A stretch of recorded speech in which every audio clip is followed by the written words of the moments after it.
Today we're hosting Professor David Nutt, who needs no introduction, but I'm going to give you one anyway.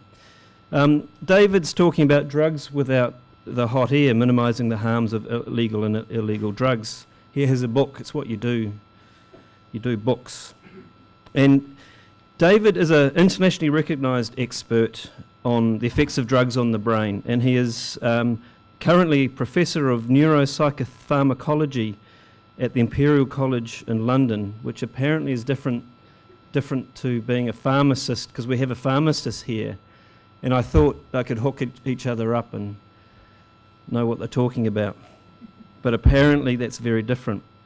David was, as you all know, chair of the UK government's expert advisory, their equivalent of the expert advisory committee on drugs, but he had some problem with a horse. He fell off a horse. He's a fan of horse riding and was infamously fired from that role. And I'm going to do a joke that's going to not work very well. So around that time, there's this new micro-bloggy site called Twitter. Who's on Twitter? You know what Twitter? So it's not going to be funny at all. So on Twitter, you do a thing called a hashtag to, just to kind of reference things, and so everyone will use. These guys are laughing already. You use a hashtag like this event might be David in Wellington or something, but when he was fired, the hashtag on Twitter was nutsack. So David is known for being a very intelligent person, and B, very keen to talk about the things that he knows, and sometimes that gives people a degree of discomfort. And he was recently, within the last month-ish, awarded the John Maddox Prize for courage in promoting science and evidence on a matter of public interest, on things that aren't always popular. So he is, as we all know, very outspoken about drug policy and the challenges we have around our current drug policy. We're very keen to be sponsoring David, very pleased he could stop off on his way to Auckland. So please join me in welcoming David.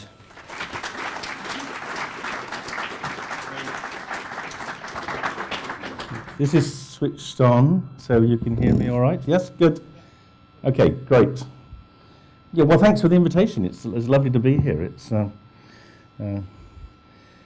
I guess the one country in the world which is trying to be rational about drugs, so I feel kind of at home here. And every time I go through customs, it reassures me that you still feel the same way. The book, for those of you who want to fall asleep during the talk, it covers a lot of what I'm going to say, although towards the end I'm going to challenge you with some new concepts that I'm really beginning to develop, because I've discovered that the challenge of being rational about drugs is not simply in terms of minimizing harm, maximizing the potential benefits of drugs, but also in trying to have a rational policy which will allow research. So towards the end, I'm going to show you how research has been impaired by drug policies, and hope you will begin to share with me a sort of drive to get that rectified. But I'll kick off with a more sort of conventional question, which is this. So I guess you all knew of Amy Winehouse, and she died about a year or so ago now. And the question is, what did she die of? Did she die of a drug overdose? Hands up. And did she die of an alcohol overdose? Hands up. And did she die of both? Hands up. And who's never heard of Amy Winehouse? Okay, yeah, you wouldn't dare admit that, would you? Yeah. And of course, it's a trick question, because of course she died of an alcohol overdose, but alcohol is a drug. And that is there to make you think. And the sad thing about Amy was not that she died, obviously as a loss of a huge talent, but she's not alone. About 3 young people a week in Britain die of alcohol poisoning. But of course she was famous.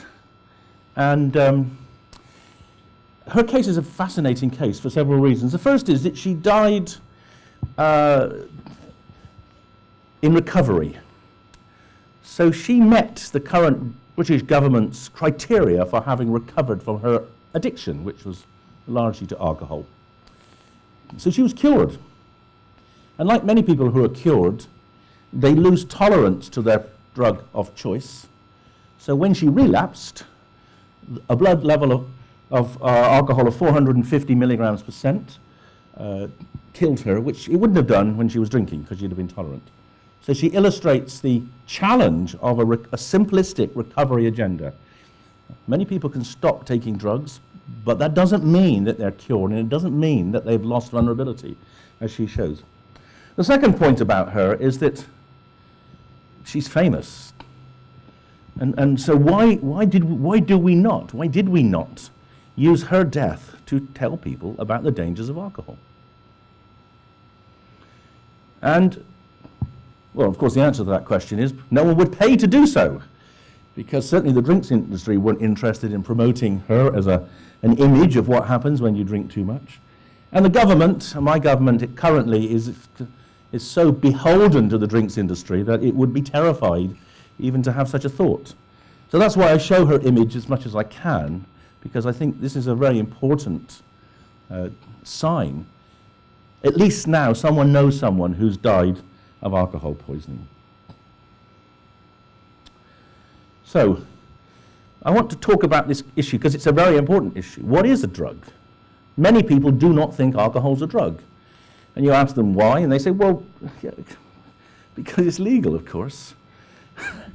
and the industry is extremely complicit in maintaining this dissembling of the truth about alcohol as a drug. So let's get the science back in control, shall we? We got any scientists in the room? Okay, good. Fine. So this is what the drinks industry wish you to believe. They wish you to believe that a drug is anything other than alcohol. So basically, don't take drugs because they're bad things, because alcohol is a good thing. And as I said, they're very successful in doing that. And I imagine they're as successful here as they are in the UK. In fact, I think, they may be more so, because I think they persuaded you to reduce your drinking age over the last couple of years from 21 to 20, haven't they? This is my definition of what a drug is. A drug is something a politician once used, but now regrets.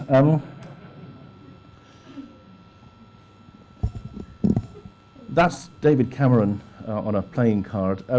Jackie Smith was a Home Secretary who I had the famous horse riding interchange with, which I'll share with you afterwards. I've got more interesting things to talk about in this talk. But when she was made Home Secretary, she was asked the inevitable question, have you ever taken a drug? And she said, well, I smoked cannabis once, but I didn't enjoy.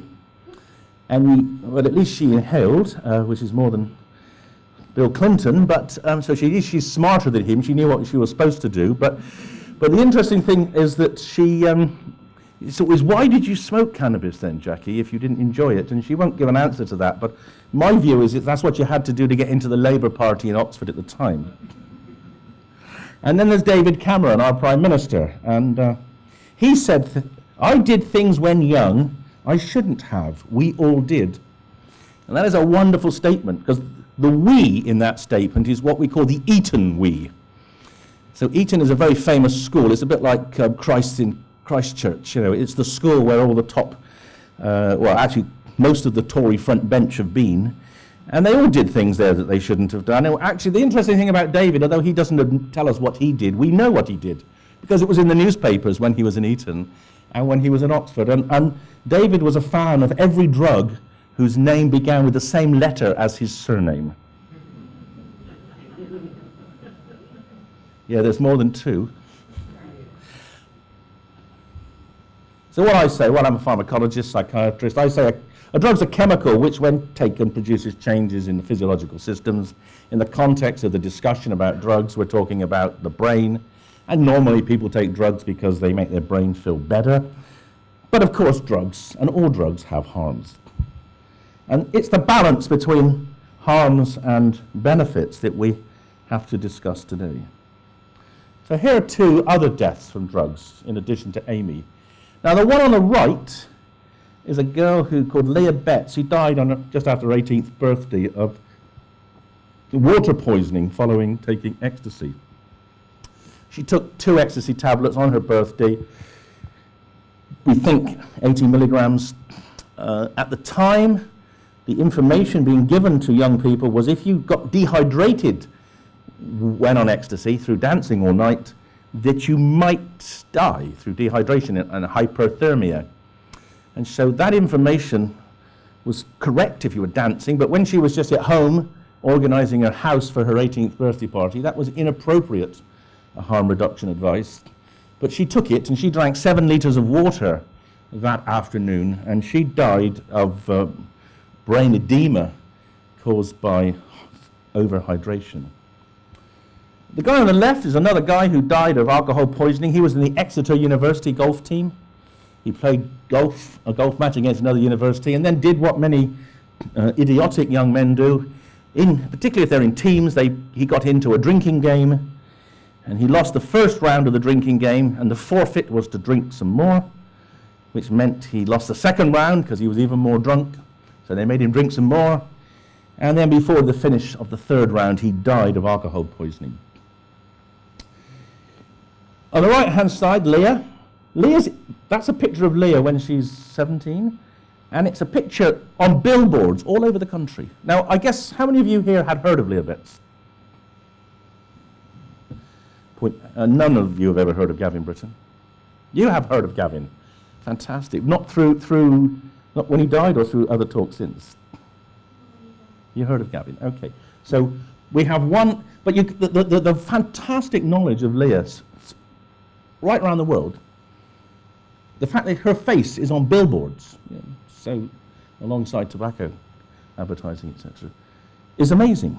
And the reason it's there is because the drinks industry at the time, in the early 90s, was terrified that young people would switch from alcohol to other drugs. And so they essentially orchestrated a campaign to scare young people from taking ecstasy and also scare the world into trying to stop them. And it worked, because you all know about it. When we look at the true harm from drugs, we see a very different picture. So these are the latest UK data, and they show on the left-hand side that tobacco is responsible for about 80,000 deaths a year in the UK, alcohol for about 8,000, opiates for about 1,100, paracetamol about 200, cocaine about 180, and ecstasy and cannabis and methadone, and the new synthetic cathinone, they almost kill no one. They have no public health importance whatsoever. And yet, these are the drugs which are of total fascination to the media, and these are the drugs on which drug policy is currently being targeted. And what's interesting about the big killers, tobacco and alcohol, is of course the fact that people have started doing something about tobacco. You now, I think, have some more restrictive regulations on visibility and access. We've chickened out on that as well. But there isn't at least a general acceptance that tobacco is a dangerous thing, and we want to do something about it and reduce those deaths. 6 million deaths a year worldwide from tobacco. The interesting thing, though, is the difference between tobacco and alcohol, because tobacco tends to kill middle-aged people, whereas alcohol tends to kill across the age range, and it often kills young people, as it killed Amy and it killed Gavin. And in the UK, we have seen one of the most tragic but remarkable changes in public health, probably in the history of the world, which is the rise in deaths from alcoholic liver disease. So this graph shows standardized mortality rates, the likelihood of anyone dying from a particular disorder of a particular system. And the systems are color-coded, so anything other than red could be brain cancer, respiratory disease, endocrine disease, diabetes, etc. And you'll see all colors other than red have gone down. In the 40 years since 1971, when we started collecting these data, standardized mortality rates for everything have gone down, sometimes to a third of what they were in 1970. And that is because, as a population, we're getting healthier, and because medicine's getting better. So it is truly remarkable that liver disease had gone in the other direction. In fact, it's gone up 5-fold in that time. And 80% of that rise is due to alcohol and 20% is due to viral hepatitis. And you might imagine that rise would encourage someone to do something about it. The reason we collect these data is to try to direct health interventions. And yet we effectively deny it. And our health minister is, actually thank God we got rid of him recently, Lansley, refused to believe that alcohol was a significant factor in public health. What's also remarkable about that is that increase, five-fold increase in liver deaths, occurred as a result of increased drinking of less than twice. So the absolute consumption of alcohol in our country over that time went up about 60%. So there's a non-linear relationship between consumption and damage from alcohol. It's an exponential curve, particularly in men, which is well recognized. And that has a lot of implications for healthcare, because even small reductions at the top end of consumption have huge impact on death rates. But anyway, that's just one of many stories that are in that graph. As a result of the increased harm from alcohol, now in Britain, alcohol is the most common reason for death in men between the ages of 16 and 54. It's overtaken suicide, it's overtaken traffic accidents and cancer. So you might think this would be our number one health target. But not only have we actually refused to do anything about it, our Chancellor in the last budget actively reduced the tax on alcohol as I think probably as an insult to us, the health people, but also to try to gain votes from the working class. And we hear a lot of stories. If you read the newspapers on a weekly basis, it's almost impossible not to find a story which tells you that cannabis damages the brain, or crystal meth damages the brain, or any other drug people take damages the brain. There's almost no evidence that any of those are true. But what is a fact is that alcohol damages the brain. And you don't even have to do epidemiological studies to show this. You can just do what I have done here. I've just taken 4 images from 4 alcoholics who are in a study of ours at present. There you go, bottom 4. And age matched them with 4 individuals, the top 4. And it's obvious, you don't have to be a radiologist to see that these brains are very different to those brains. These brains have got massive shrinkage through chronic alcohol consumption. These brains are more damaged than many people with Alzheimer's disease.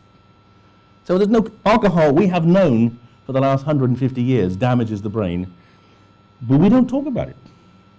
Just the price we pay for our consumptive society. And perhaps the worst example of the deliberate blindness that our government, and I imagine your government, has towards alcohol is shown on this slide. So I'm sorry you can't see it very well, but you can have the slides afterwards if you want. But this shows mortality rates from, or likelihood of dying for a range of different disorders. On the bottom right, chronic pancreatitis. The top left, that's cancer of the esophagus, I think. And you'll see each of those is scaled according to alcohol consumption.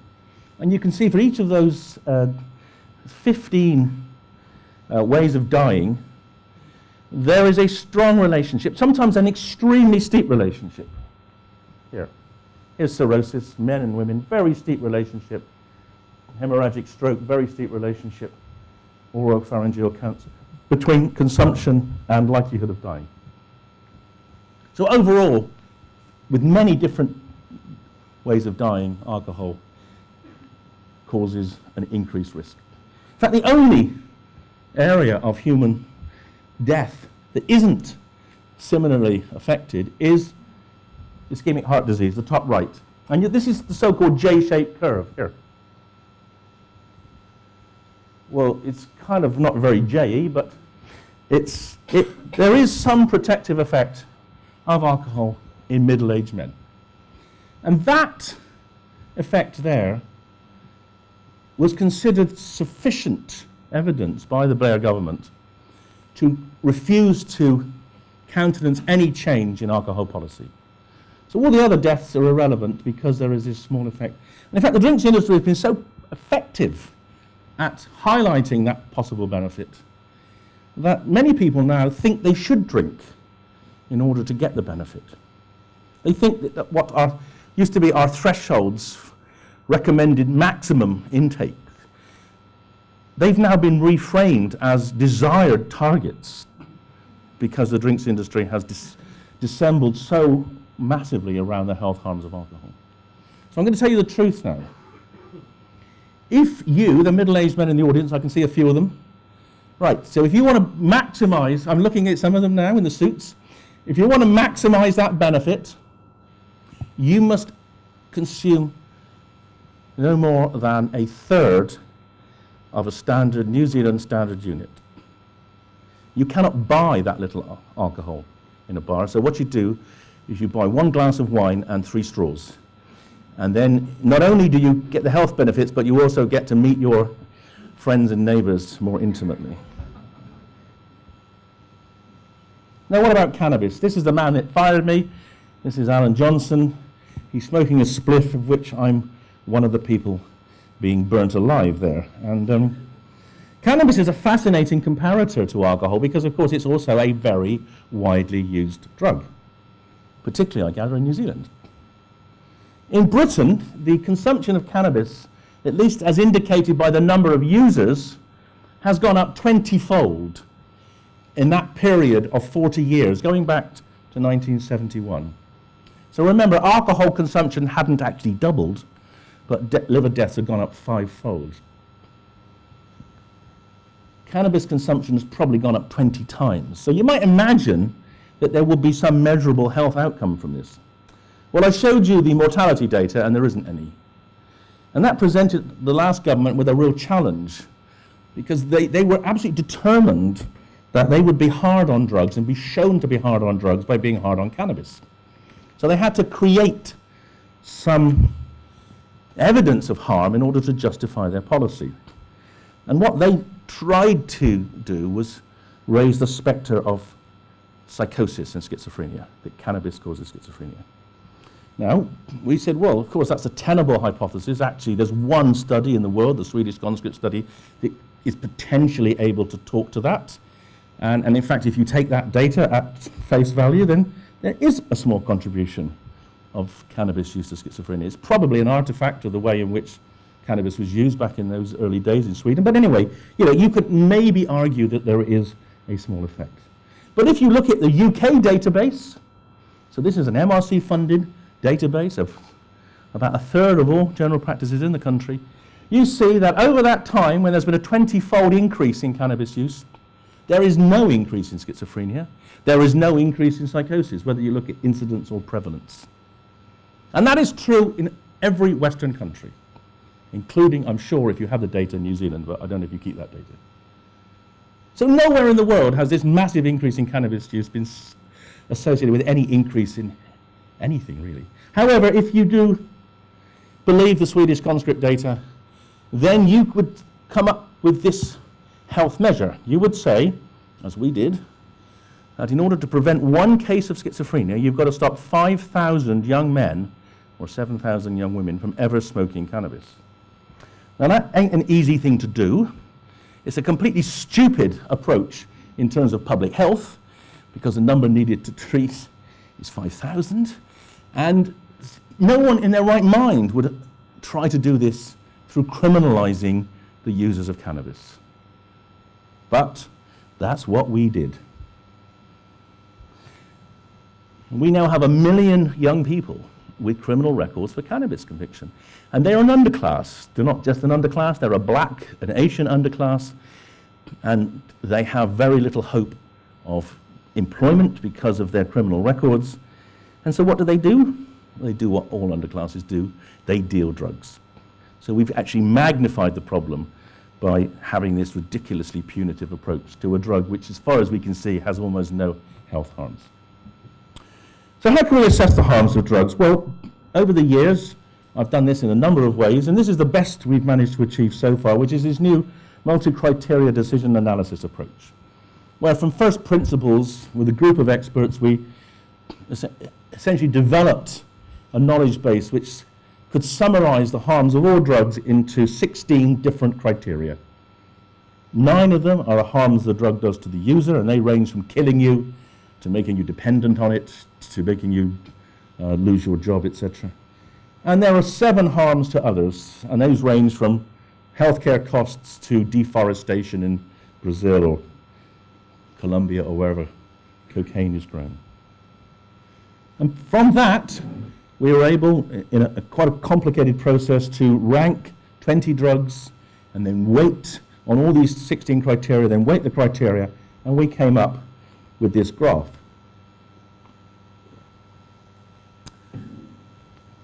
And alcohol in the UK is the most harmful drug of all.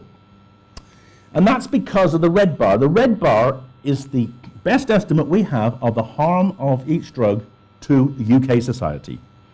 And you can see that alcohol is much more harmful than any of the other drugs. It is not the most harmful drug to the user. That is crack cocaine, followed by crystal meth, followed by heroin. But to society, the vast use of alcohol means that it is the most harmful drug. So that, we argued, should be where public health policy should be directed, because we're interested in reducing ill health. And that was what got me sacked. That was saying that was what got me sacked. Because governments want to focus on things that don't matter, like ecstasy, LSD, methadone, etc. A lot of people said, well, yeah, that's just UK, that's just eccentric friends of Professor Nutt. You know, what about the real world? We think differently. So what we then did was we got a European grant. And just earlier this year, we took 30 experts from 20 different European countries with very different policies on drugs, very different use of drugs, very different attitudes to drugs. And we got them together for another 2-day conference. And they rescaled all the drugs on each of those 16 parameters. They changed the rankings of every single parameter. And then they redid the weightings, and they changed the weighting of every single parameter. And the final result was identical. The correlation between the 2 separate sets of experts is 0.993, which is unheard of in any kind of social science research ever. So this proves that whatever way you look at it, alcohol in Western society is the most harmful drug. And I bet you, and I'll be happy to come and do it with you, that if you did it in New Zealand, you get exactly the same results. I dare you to do it. And I dare you to pay me to come out and do it with you. Now what came out of that, of course, was the fact that there is absolutely no correlation between the harms of drugs as assessed with the best methodology we currently have and the Misuse of Drugs Act in the United Kingdom. There's a correlation of 0.04, which is nothing. And that tells us 3 things. It tells us the law is incorrect because this law was based on the relative and comparative harms of drugs. So it's an unjust law, and therefore I would argue it's it doesn't necessarily follow, but I would argue it's an ineffective law because it's unjust. In fact, the law may actually aggravate harms, as it's doing with cannabis, rather than reduce them, because an underclass of people is actually very damaging to society. And this is the final part of my talk, the law, the way it is incorporated in, or at least works in practice, is that it really impedes research and treatment development. And that is, in many ways, as damaging an indictment of the law as the damage it does to the individual users of drugs. And part of the problem we have, and I don't know if it's quite as bad here, but we have a media which takes an extraordinarily distorted view about drugs. And this is a beautiful piece of work done from the MRC Health Unit in Glasgow in the 1990s, just after that, by a guy called Alistair Forsyth. And he looked at every coroner's report in Scotland in that decade. And he looked to see which of those had a drug present at death, and there were 2,255 of those. And then he went through every newspaper for 10 years to see which of the deaths got reported. And about 1 in 4 deaths got reported. So this was any drug other than alcohol. But strangely, there was massive statistical imbalance in reporting. The reporting is not random. Only one of the 265 paracetamol deaths got reported, despite the fact that almost certainly every one of those died of paracetamol poisoning. 1 in 72 deaths from morphine. Rare deaths, like amphetamines, are only 36, of which probably half of them died actually of amphetamine. 1 in 3 got reported. And then as you go down, cocaine 1 in 8, heroin was 1 in 5, methadone 1 in 16. But the drug that always got reported, of course, was ecstasy. And the reason people think ecstasy is so dangerous is because that's all they read about in the newspapers. And it becomes a self-fulfilling thing. You know, we have prime ministers saying that we will never downgrade ecstasy on the basis of Leobet's death, which wasn't even ecstasy at all. And the police are also complicit, and hopefully it's not as bad here. And this is one of the most surreal phone calls of my life. I'd just done an interview with CNN 2 days before about mephedrone. I don't know if you had a problem with methylcathinone here, but it became very popular in Britain because it was legal. And I got phoned up. CNN rang me, and they said, where's Scunthorpe? Actually, yes, maybe it's an English joke. It'd be like saying, where's Hamilton or something if you were here. And I said, well, why do you want to go to Scunthorpe? And they said, because the Humberside police have called an international press conference to tell the world that 2 young men have died from mephedrone last night. I said, well, that's inconceivable, because I know that about 500,000 young Israelis have been taking mephedrone for the last 2 years, and none have died. So how could it happen that 2 died overnight in Scunthorpe? So I said, well, okay, if you really want to go, you drive up the M1 for 4 hours and turn right, and you will get to Scunthorpe. And I don't know if they ever got there, but if they had gotten there, they'd have heard this. The statement in red at the bottom, Nick, the bottom left boy, his dad wept as he urged youngsters to avoid the drug. I don't want him to be labelled a druggie, because he wasn't. He was just on a night out with friends enjoying himself, a normal, caring, hard-working lad. Now, every part of that statement of the dad's is correct, except the one word, which I've made easy for you. I've bolded it, and that's druggie. But he was a druggie. He wasn't a methadone druggie. He was an alcohol druggie. He'd been out drinking from about 7 in the evening to about 2 in the morning, 6 different bars, and was so drunk that eventually him and his mate took a drug which did kill them, which was called methadone. Despite that, the drug got banned, even though, as far as we know, it hadn't killed anyone, as it hadn't killed anyone in Israel. But it got banned there as well. Now, you may say, well, what does that matter? You know, we don't want kids taking drugs. You know, we don't know how harmful they are. You know, there's no benefit in taking drugs, is there? Well, of course, people wouldn't take them if there was not some benefit, because most people who use drugs are not addicted, so they obviously get something out of them. But in fact, there are also sometimes paradoxical benefits from drug taking. And this was one of the most remarkable benefits of the epidemic of mephedrone use. Because rather than kill people, it actually saved lives. So these are deaths from cocaine in Britain. Now, I'll just emphasize, I started working to try to reduce cocaine deaths here, and I completely failed. My 10 years advising the government on how to deal with cocaine deaths, we achieved nothing. Well, maybe we slowed down the rate of rise, I don't know, we can't tell. But anyway, cocaine deaths continue to rise in the face of whatever we tried to do. And then, suddenly, a safer alternative gets sold. And bing, people stop using cocaine, and they stop dying from cocaine. And so here we have a 40% reduction in cocaine deaths caused because people could take something that was safer. Now, if the government had achieved that goal, I'd have probably had a knighthood, as opposed to being sacked. But it shows that there's more to drugs than simply an absolute harm. And certainly there's more to drugs than what the newspapers tell you. And if everyone switched from cocaine to methadone, we would probably save several hundred lives a year in Britain. And paradoxically, of course, as soon as you ban a drug, others come along.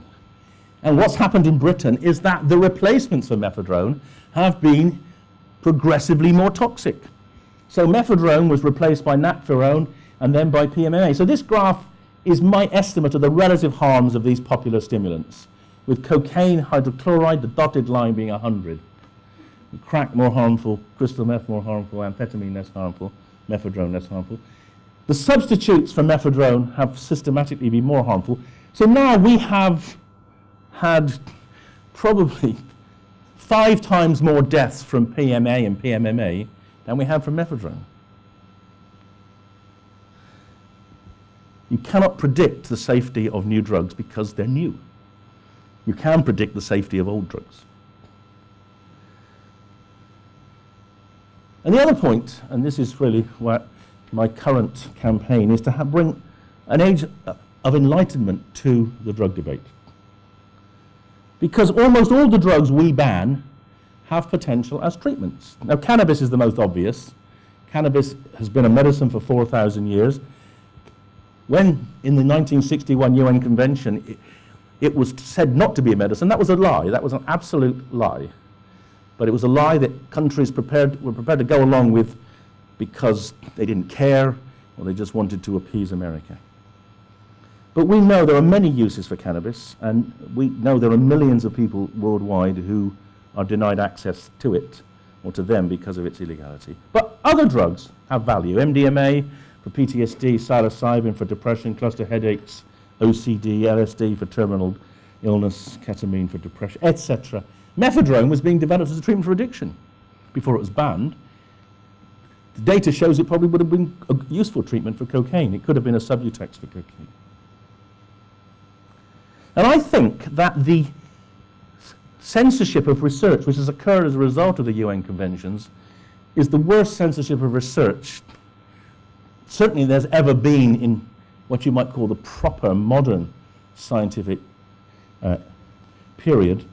I can only think of one worse example, and that was when the Catholic Church banned the telescope and banned the teachings of Copernicus because it did not want people to know that the earth went around the sun. And for 150 years you weren't allowed to know that because it conflicted with the Bible. And that, I think, that's somewhat worse than what we've done. But for 50 years we have denied researchers and doctors access to many drugs which could revolutionize the treatment of patients.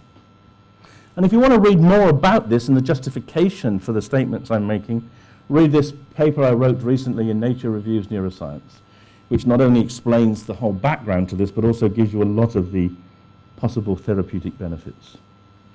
And I'm just going to briefly share with you some of them. So the first thing to say is that the 2 most important Nobel Prizes in medicine were these 2, Crick and Mullis. Crick discovered the way in which the DNA molecule is a double helix, and then looked for something else to do. So he started taking LSD. And he understood then that there was more to life than a double helix. And he spent the rest of his life in Arizona working on the study of consciousness. The reason he was in Arizona, not in Britain, was because he was terrified of being arrested for using LSD in Britain when it became illegal. Kary Mullis openly states that his Nobel Prize was won because he took LSD.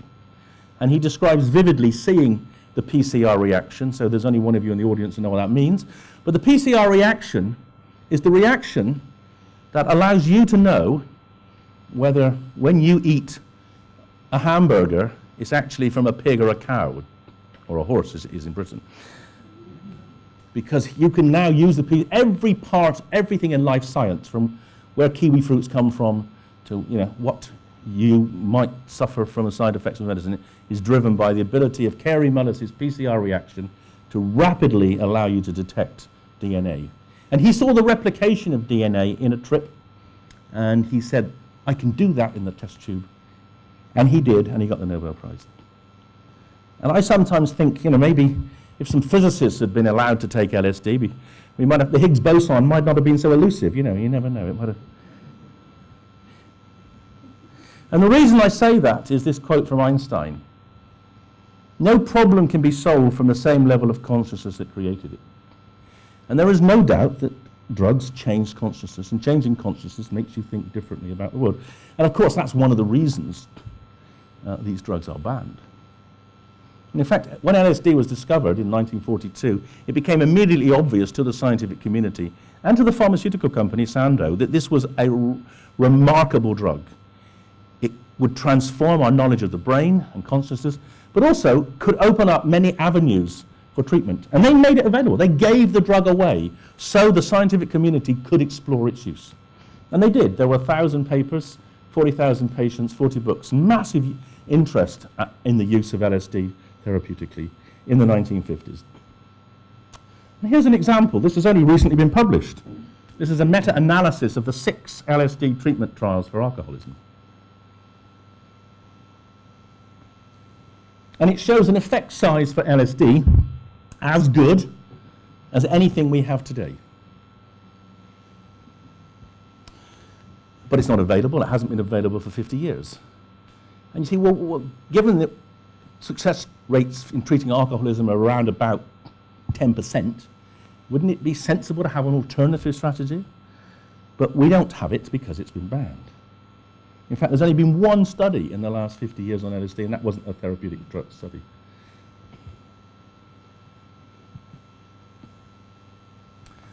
So a few years ago, I decided that it was time to do something about this. We started off by studying another psychedelic called psilocybin, which comes out of these mushrooms, which I'm told by my friends certainly grow in the South Island. I presume they grow in the North Island too. And psilocybin is a short-acting psychedelic, works on the same receptors as LSD and mescaline, but it's short-lived, so it only lasts for 30 minutes, so we can give people a short trip in a brain scanner and see what this psychedelic experience is. And the reason I'm interested in this is I'm a brain scientist as well as a psychiatrist, and the receptors that these drugs work on happen to be in the cortex. So this is the brain. This bit of here is the cortex of the brain. This is the bit where you do all your thinking and planning and holding your memories, and it's loaded with these receptors. So why would your brain have billions of receptors for magic mushroom juice? Well, I think that's a really interesting question, and it's even more interesting when you see what happens when you give it. Because when we gave it, we assumed that when you were lying in a scanner seeing all sorts of colored lights whizzing and buzzing in front of you, there might be some activation of the visual cortex. But in fact, there wasn't. In fact, what was remarkable was that in 2 separate studies, and we had to repeat it because we couldn't really believe it, brain blood flow shut off. Now, these are MRI images. This is a kind of 2 sorts of functional MRI. They measure brain activity. When you see these scans, blue means shutting off, red means turning on. There's no red, there's lots of blue. Psilocybin shuts down the brain. So, if you get exactly the opposite result to what you expect, it's going to be true, because there's no bias. And what was amazing was that one of the parts of the brain that is really shut off by psilocybin is this area here. This is called part of the medial prefrontal cortex. It's called the subgenual cingulate, if you're interested in that. Now, that is a brain region which is intimately involved in depression. It's where depressive thoughts seem to emerge from. And in fact, many different treatments of depression turn off activity in that brain region, and so does psilocybin. But psilocybin does it within 30 minutes, whereas treatment with ECT or SSRIs or CBT takes weeks or months. So we said, well, okay, this is fascinating. Maybe this will be an antidepressant. Many people feel better after taking psychedelics, so maybe this would be a treatment. Now, we got funding from the Medical Research Council in the UK to do a study. We still haven't yet managed to get through the regulations to allow us to do that, though, because the drug control authorities still do not believe that science is worth doing. They would rather the drugs not be used at all, and that would, and therefore scientists should not try to use them. So we're still struggling with that, but I'm hoping we'll get through, and I'm hoping it will be effective. And then I'll finish with this. This is an even more remarkable study. This is a study of ecstasy. Now, you might imagine that given worldwide, probably 10 million people use ecstasy weekly, people will be interested in what it did in the brain. You might think, well, this is a drug that actually people like to take, makes them feel better, but it also increases empathy.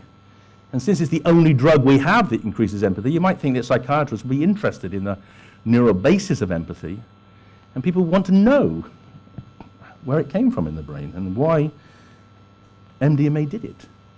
But there have been almost no studies of MDMA. And the reason is, no one will fund them, because it's an illegal drug, and it's a fun drug. However, it's also potentially a therapeutic drug. And we couldn't get funding from any traditional funder, so eventually we got money from a television company. And this is probably certainly, well, maybe the only proper scientific study, certainly I know of in terms of brain imaging, which has been funded by TV.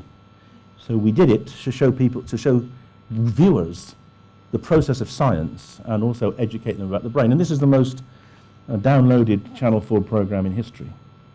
And there's Jon Snow, the presenter. And I was particularly interested in MDMA because of its potential use in PTSD. Now, the red writing here is remarkable. I mean, maybe you know this, maybe you don't. But whatever, the world should know this, that more American combatants in Afghanistan have died of suicide coming back than have died as a result of enemy action.